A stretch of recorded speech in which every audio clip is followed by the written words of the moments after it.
కదా. అలాగే అల్లకపోతాయి, ప్రధాన కాండంలోకి అల్లకపోతాయి, మనం విడతీయలేని విధంగా అల్లకపోతాయి.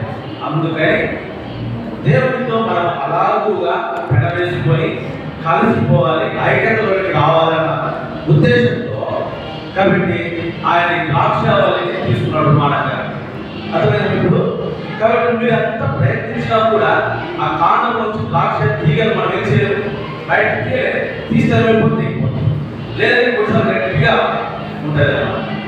సరేనా. అందుకోసమని ఏకత్వం కొరకై, ఐక్యత కొరకై మనం క్రీస్తుతో కూడా ఐక్యపరచబడాలి, ఏకత్వంలోకి కావాలని ఆయన ద్రాక్షావళి నిర్మాణంగా తీసుకున్నాడు. ఇది మొదటిగా. ఏమా రెండవదిగా, ఇప్పుడు ఈ ద్రాక్షావళి ఉంది, ఆ ద్రాక్షావళిలోని జీవం రావాలి. జీవం పురుగమన్నాడు ఇక్కడ, నాలో ఫలింపని ప్రతిగా ఏం చేయమన్నాడు, తీసి పారవేయమని. అంటే ఏమవ్వాలని ద్రాక్షావళి ఫలించాలంటే దాంట్లోకి ఏం రావాలి, జీవం రావాలి. మీరు చిన్నప్పటి నుంచి కూడా చాలా తెలుసుకుని ఉంటారు విషయాల గురించి కదా. ఏం చేస్తారు, ప్రతి వృక్షం కూడా దానికి ఒక రూట్ ఉంటుంది కదా. రూట్ అంటే వేరు. భూమిలో నుంచి ఆ వేరు ఆ కావలసిన ఖనిజ లవణాలను తీసుకొని అది ఏం చేస్తూ ఉంటుంది అంటే ఇక్కడ ఉంది. ఈ అసలు ద్వారా మీకు జ్ఞాపకం చేస్తా, మీకు బాగా ఇక్కడ ఏమో కనపడుతున్నాయి కదమ్మా. అదేం చేస్తుంది, ఈ వేరు నుంచి జీవాన్ని తీసుకొని అది క్రమక్రమంగా కాండాల నుంచి తర్వాత ఫ్రూట్స్కి, ఆకులకి అన్నిటికీ కూడా అందిస్తారు కదా కదమ్మా. ఆ తర్వాత ఇది ఇక్కడ నుంచి అవాపరేట్ అయిపోతుంది. ఇది ఎంత అవాపరేట్ అయిపోతుందో భూమిలో నుంచి అంతగా అది ఏం చేస్తుంది, కావాల్సిన ఖనిజ లవణాలను తీసుకుంటూ ఏమా. కాబట్టి ఇప్పుడు ప్రభు యొక్క ఉద్దేశం ఏంటంటే ద్రాక్షావళి అది నిస్సారం కాకుండా ఎల్లప్పుడూ దాంట్లో జీవము ప్రవహిస్తూ ఉండాలి అనేది. కాబట్టి దానికి పోలికగా ఇప్పుడు ఏం చెబుతూ వచ్చాడు అని అంటే ద్రాక్షావళి గురించి చెబుతూ వచ్చాడు. ఇప్పుడు మనం పోల్చుకుందాం దాన్ని. అంటే ద్రాక్షావళి పోలిక చెప్పాను. ఇది భూమిలో నుంచి ఖనిజాలను అన్ని తీసుకున్నంత కాలం అది బలవంతంగా ఉన్నది. ఇది ఎంతగా తీసుకొని ఆకులో నుంచి అవాపరేట్ అయిపోతుంది సూర్యరశ్మి ద్వారా. మీ ఫోటోసింథసిస్ అని బగ్గే తెలుస్తుంది. అది తీసుకున్నంత సేపు అది ఎంతగా అవాపరేట్ అయిపోతుందో మళ్ళీ భూమి నుంచి అన్ని లవణాలను బయటకి అది తీసుకుంటూ ఉంటుంది, అలా ఫలిస్తుంది.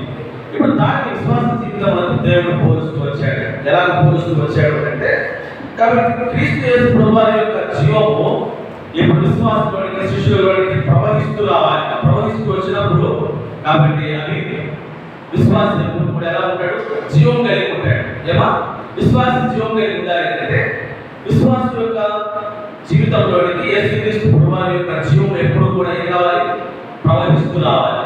కాబట్టి కంపేర్ చేస్తూ వచ్చాడు ద్రాక్షావళితో విశ్వాస జీవితం. కాబట్టి ఇప్పుడు ఒకటి ఇది ఏకత్వం వరకు తీసుకున్నాడు దీన్ని. రెండవది ఈ యొక్క వృక్షము జీవం కలిగి ఉండాలి. ఎలా జీవం కలిగి ఉంటుందో చెప్పారు. భూమిలో నుంచి అవి విశ్వాసం కూడా జీవం కలిగి ఉండాలని ప్రభు యొక్క ఉద్దేశం. దానికోసం ఎప్పుడు కూడా ప్రభు నుంచి ఆ జీవమును మనము ఎల్లప్పుడూ తీసుకుంటూ రావాలి. ఎలాగో ఆ జీవము మనలో ప్రవహిస్తుంది. మీకు ఇప్పుడు నేను 3 మాటలు జ్ఞాపకం చేస్తాను. అది మీ క్వశ్చన్ కూడా వస్తుంది తర్వాత. ఎలాగో కూడా అంటే మొట్టమొదటిగా ఈ జీవం మనలో ప్రవేశించాలి, ఎలాగో ప్రవహించాలి అంటే ఎలాగైతే ఇది సూర్యరశ్మి పైకి వెళ్ళిపోతా ఉంటుందో ఒక వ్యక్తి పైనుండి అంటే పైన ఉన్నారు, పైనుండి తిరిగి చెందారు. యోహాను సువార్త 3వ అధ్యాయంలో మాటని జ్ఞాపకం చేస్తున్నారు. యోహాను సువార్త 3వ అధ్యాయంలో ఏమన్నాడు, 3వ వచనంలో, అందుకు ఏ సత్యంలో ఒకరు కొత్తగా జన్మించలే కానీ అతడు దేవుని రాజ్యంలో ఒక కొత్తగా జన్మించిన అంటే పుట్టినోటి ఏమనుంది,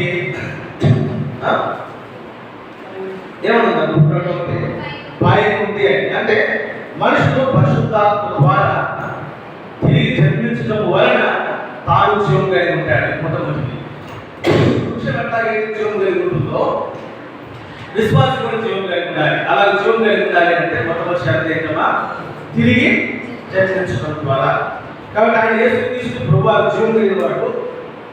ఆయన రెండు జీవం రావాలి అంటే మొట్టమొదటిగా తిరిగి జన్మించాలా. కూర్చున్నటువంటి మీరు ఎంతమంది తిరిగి జన్మించారు?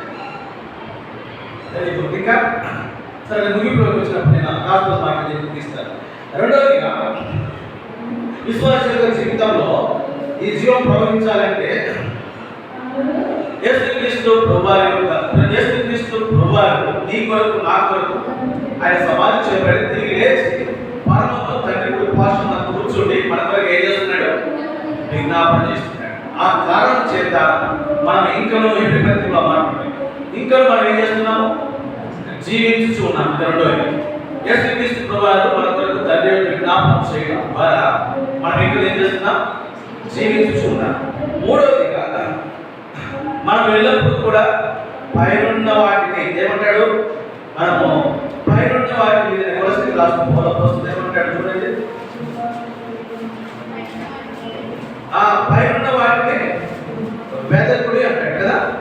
ఆ 3వ అధ్యాయము కొలసి పత్రిక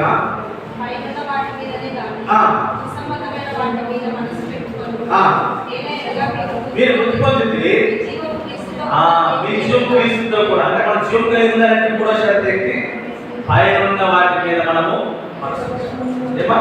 కాబట్టి ఒక ద్రాక్షావళి జీవం అంటే కలిగి ఉంటుందో విశ్వాసం కూడా ఎల్లప్పుడూ కూడా జీవంలో కలిగి ఉండాలి అనేది ప్రభు యొక్క ఉద్దేశం. అలా ఉండాలంటే 3 విషయాలు చెప్పాను. దీన్ని జన్మించాలి, రెండవది మనం తండ్రి మన కొరకే తండ్రిలో తన కుమారుడు విజ్ఞాపన చేస్తున్నాడు, మూడవది మనం పైన ఉన్న వాటి మీద ఎల్లప్పుడూ మనసు ఉంచాలి. ఇప్పుడు 3వ విషయాన్ని చెప్తాను. 3వది ఏంటంటే ఇప్పుడు ఏకత్వం గురించి వివరిస్తూ 3వ విషయము శిష్యులు ఎప్పుడు కూడా ప్రమేయమైన దేవుడి మీద వారు ఏం కావాలని ప్రభు చెప్పాడు అంటే వారు ప్రభుపై ఆధారపడాలి అనేది ప్రభు యొక్క ఉద్దేశం అయిపోయింది. కాబట్టి తీగ ద్రాక్షావళిలో నిలుచుకుంటాడు కానీ తనంతటా తాను ఎలాగో ఫలితంలో అలాగే ప్రభు ఏమన్నాడు? మీరు నా యందు నిలుచుంటేనే కానీ మీరు ఫలింపుడు అన్నాడు. అంటే 3వ విషయాన్ని ఏం చెప్పాడు అంటే ప్రభువులో మనము నిలుచుండటం గురించి ద్రాక్షావళి మనకు ప్రభు చెప్పుకోవచ్చు. కాబట్టి మనం ప్రభులో నిలిచి ఉండాలి అంటే మనం ఎల్లప్పుడూ కూడా ప్రభు యందు మనం ఫలిస్తూ ఉండాలి అంటే మనం ప్రభులో మనం ఎల్లప్పుడూ ఉండాలి. ఆయనతో సంపూర్ణంగా మనం ఆధారపడి ఉండాలి. ఆయన లేకుండా మనం ఏం చేయలేము, ఫలించలేము. ప్రభు అక్కడే అన్నాడు.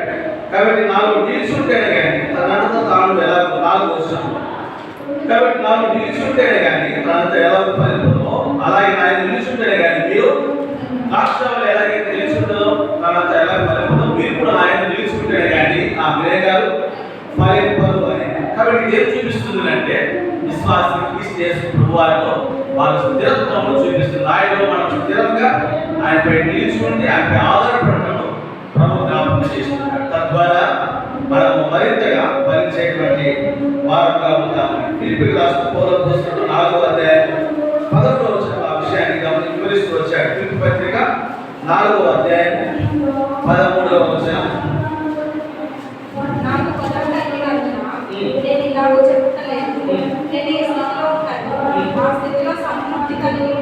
నన్ను బలపరచుమని అందులో నేను సమస్తమును చేయగలను కదా.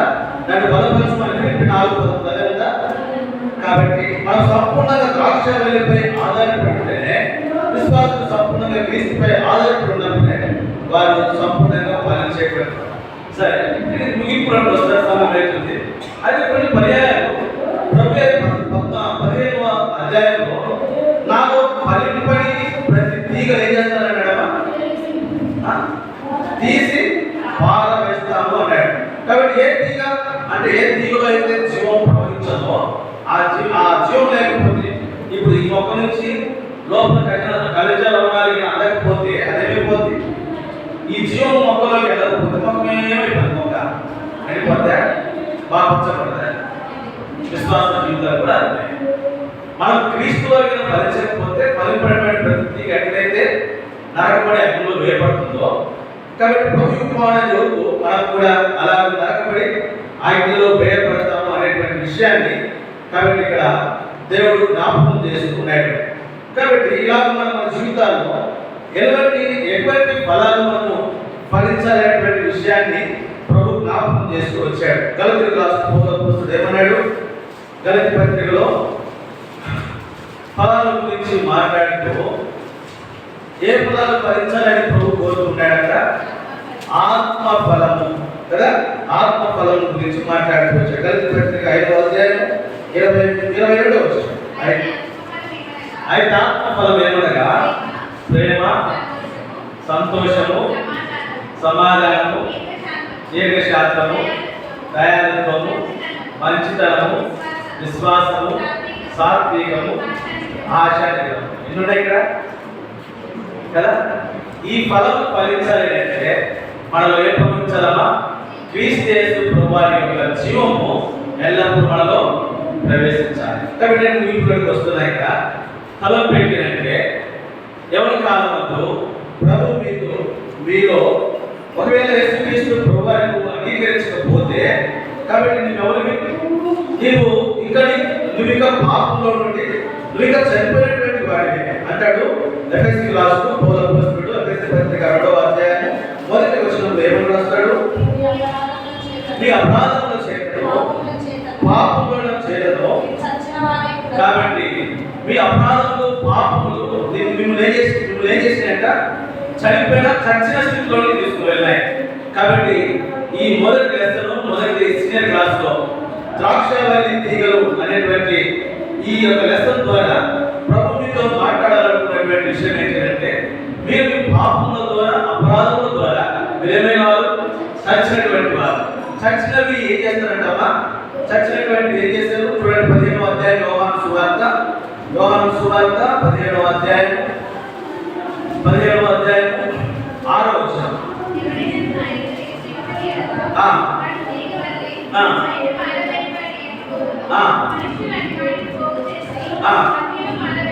చచ్చిన వాడి యొక్క స్థితి ఏంటి? జీవం లేకపోతే అదేమైనట్టు? చచ్చిన వాటి తీగలు ఎట్లాగైతే ఏది బయట పారవేసి వాటిని ఏం చేస్తారంట? అవి అగ్నిలో పారవేస్తారు. ఎవరు పెట్టారా? ప్రభుకి ఒక దండం నుంచి తీసుకొని వచ్చాడు. క్రీస్తు యేసు ప్రభువారి యొక్క జీవం మీలో ప్రవహించాలి అనేది ప్రభు యొక్క ఉద్దేశం. మీరు మీ అపరాధముల చేత పాపముల చేత మీరు చచ్చిన స్థితిలోనే ఇంకా మీరు జీవిస్తూ నేను బాగున్నానని అనుకున్నట్లయితే ఒక దినం వస్తుంది, క్రీస్తు యేసు ప్రభువారి యొక్క జీవం మీలో లేని కారణం చేత మీరు ఏ స్థితిలో ఉన్నారు?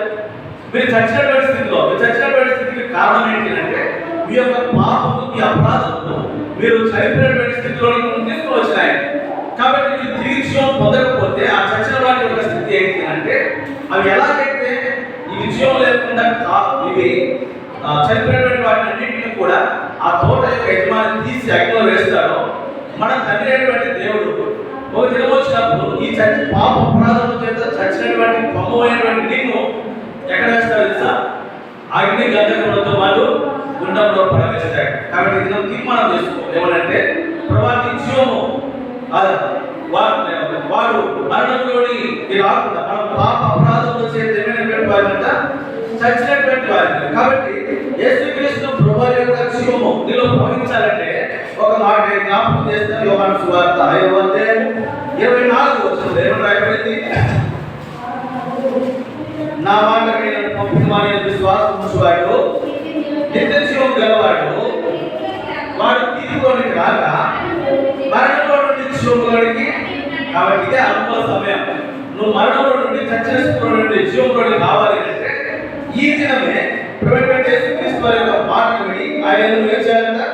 విశ్వాసం ఉంచు. యేసుక్రీస్తు వారి పాపం కొరకు చనిపోయాడు. కాబట్టి ఆయన జీవము ప్రభా నేను నా పాప అపరాధం చేత చనిపోయినటువంటి స్థితిలో ఉన్నాను.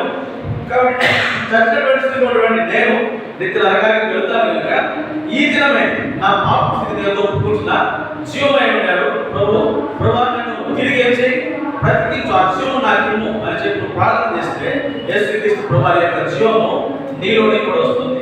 కాబట్టి ఈ దినమే చిన్న ప్రార్థన చేసు. యేసయ్యా నా పాపాలు క్షమించుము, నన్ను బ్రతికించుము, నీ జీవం నాలోనికి పంపించుమని చిన్న ప్రార్థన చేస్తే ప్రభు యొక్క జీవం మీలోనికి వస్తుంది. మీరు కూడా ఫలించు ద్రాక్షావళి వలె ఉంటారు. కాబట్టి ఉదయం వచ్చినప్పుడు ప్రభుత్వం కూడా సదాకాలము ఆయనతో కూడా ఉంటాయి. ఓకేనా? ఇది ఈ దినం యొక్క లెసన్. ఏంటి లెసన్ పేరు? ద్రాక్షావళి. అక్కడ లేదు కనుక నేను ఇక్కడ చూపిస్తాను. లెసన్ నేను కూడా ఇదే పెట్టుకున్నాను. ద్రాక్షావళి తీగ. ఇది మొదటి లెసన్. ఓకేనా? అర్థమైందా? ప్రార్థన చేస్తాను. ప్రేమల తండ్రి, దైవ దేవా మీకు స్తోత్రాలు చెల్లిస్తాం. ద్రాక్షావళి తీగలు ప్రభా సాగుతాలను ప్రవహించడం ద్వారా జీవం కలిగిన ఆయన సాదృశ్యంగా కుమారుని జ్ఞాపకం చేస్తూ వచ్చారు. అది మీకు కలిగి ఉండవలసిన ఏకత్వం గురించి మీలో నుండి మేము పొందవలసిన కుటుంబం గురించి మీపై మేము ఆధారపడాల్సినటువంటి విషయాల గురించి మాట్లాడుకోవచ్చు. కనుక ఎవరైతే ఎవరు తండ్రి పాపనాథం చేత చచ్చిన స్థితి తీగల వలె బయట పాల్గొనే స్థితిలో ఉన్నారు. మరి నేను దర్శించుకుంటే వారితో మీరు మాట్లాడు, పాపం గురించి తీర్పు గురించి ఒప్పించు.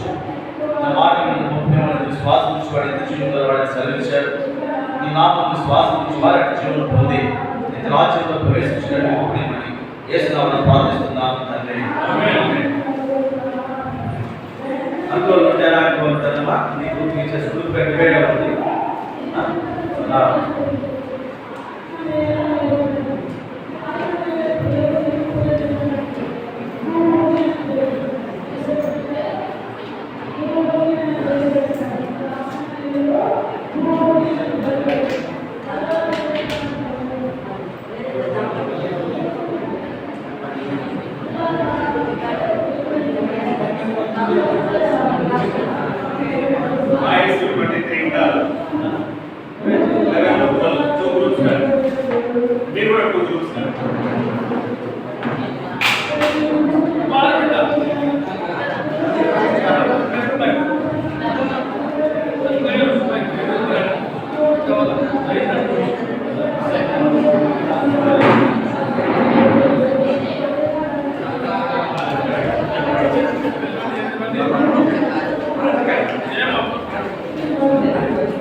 Thank you.